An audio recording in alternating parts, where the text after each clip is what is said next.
কিছুদিন ধরেই একটা বাইক কেনার কথা ভাবাই হচ্ছিল। তো দেখতে দেখতে একদিন চলেই গেলাম, তারপর ডিসাইড হয়েই গেল যে বাইকটা কিনেই নেওয়া যাক। কি গো, কি গাড়ি কিনলে? ইয়ে, এফজি রোডস্টার লুনার হোয়াইট। এইটা কেনার পরই তো একটা সেলিব্রেশন বানতে হয় না, সেই কারণে আমরা হনুমান মন্দিরের সামনে চলে গেলাম।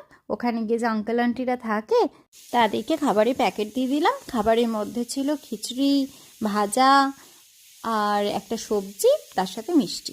এই যে দেখো, এখানে আমি দিচ্ছি আর শাঙ্কি হচ্ছে হেল্প করে দিচ্ছিল। পণ্ডিতজি চলে এসছে, পূজা শুরু হয়ে গেছে। এই যেখানে স্বস্তিক চিহ্ন আঁকছে আর শঙ্খ একটু একটু করে হেল্প করে দিচ্ছে। ওই যে সামনে যে মন্দির, সেটাই হচ্ছে সংকটমোচনের টেম্পল। পণ্ডিতজি এখানে মালা পরিয়ে দিচ্ছে আর এই যে নারকেল ফাটানো হয়ে গেল।